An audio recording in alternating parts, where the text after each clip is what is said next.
Salut à tous et bienvenue dans Chez vous. Cette semaine, nous partons à Saint-Julien-de-Concelles.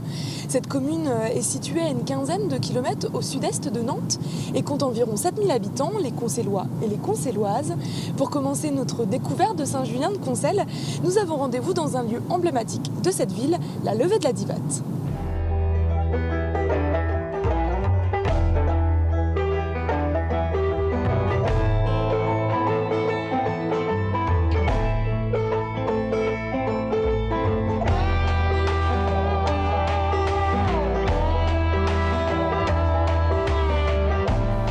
Bonjour Christophe. Bonjour Pierre. Nous sommes à la levée de la Divate.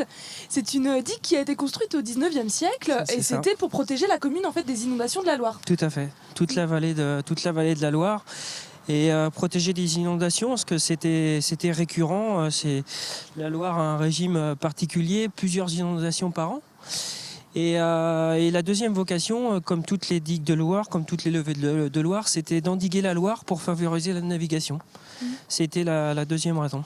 D'accord. Et c'est une levée, celle-ci, c'est la dernière levée qui a été construite sur la Loire, qui a été en partie, et c'est l'originalité, qui a été en partie financée par les habitants. D'accord. À hauteur de 2/3, ce qui est original. Parce que la levée appartient à plusieurs organismes. C'est un peu la raison de l'association, c'est qu'il y a tellement d'organismes, tellement d'interlocuteurs que c'est la faute à personne à chaque fois. On est obligé de... Cette levée, Christophe, elle s'étend sur une quinzaine de kilomètres et c'est un véritable attrait touristique en fait pour la commune de Saint-Julien-de-Concelles. Tout à fait. C'est un attrait touristique. D'ailleurs, on en a eu la preuve quand la piste cyclable, la voie verte a été faite. Les semaines qui ont suivi, elle a été investie par les vélos. C'est vraiment un gros attrait. Et puis, nous, c'est un peu l'objet de l'association, c'est qu'on voudrait que ça soit un peu plus mis en valeur. Comme vous le voyez ici, c'est quand même plutôt joli. Et, complètement. Il y a tous les restaurants du bord de Loire, il y a toute une promenade à faire, il y a des cales, où les gens peuvent s'arrêter. Et c'est plutôt sympathique. Donc la revaloriser.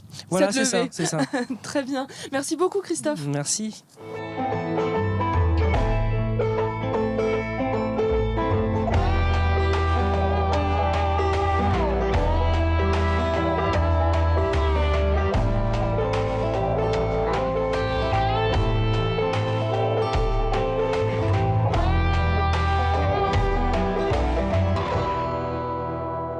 Bonjour Marie. Bonjour Claire. Vous habitez ici depuis des années, vous êtes vraiment une amoureuse de la levée de la Divate. Une habitante avant, une amoureuse, 25 ans. Qu'est-ce qui vous plaît dans le fait d'habiter ici ? Écoutez, la réponse, on se met à la fenêtre, on regarde et on comprend tout de suite on a une vue sur le Val-de-Loire absolument imprenable. Mais le problème de cette petite vue se paye par la proximité très très importante de cette pauvre levée de la Divate, qui est maintenant très très sollicitée alors qu'elle n'était pas construite pour ça. C'est-à-dire qu'il y a beaucoup de circulation et que non, elle n'était pas... Vous, ça vous impacte comment dans votre quotidien, cette circulation ? Alors, les graviers de la route frappent les fenêtres tout le temps. Quand il passe un camion, les verres dans les armoires sont extrêmement malmenés. Voilà. Et puis on arrête de parler quand il passe des camions, des cars, puisque la ligne régulière de Nantes-la-Chapelle passe sous nos fenêtres. Voilà. Et quelquefois, c'est amusant parce que je peux me pencher à la fenêtre et gratter quasiment à la fenêtre des cars avec les habitants qui sont dedans. D'accord. Ça les surprend toujours. Moi, ça m'amuse. Je trouve que ça va bien un petit peu, mais voilà. Et comment on pourrait faire justement pour limiter la circulation ? Vous avez des solutions ? Alors, je vais faire la réponse que M. Hiver, le président de l'association de défense de la Divate, va vous faire aussi. C'est-à-dire que nous ne sommes pas ni des urbanistes, ni des élus. Nous subissons la situation.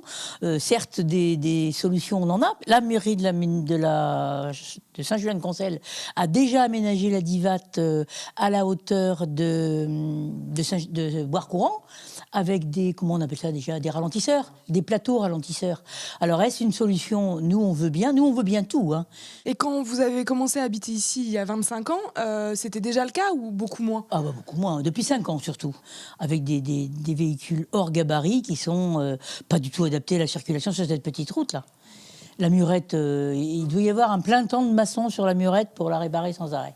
Mais vous continuez à vivre ici quand même. Bien entendu, et nous en sommes fort heureux, parce que nous avons effectivement un balcon sur la Loire tout à fait privilégié. Très bien, merci beaucoup Marie. Je vous en prie.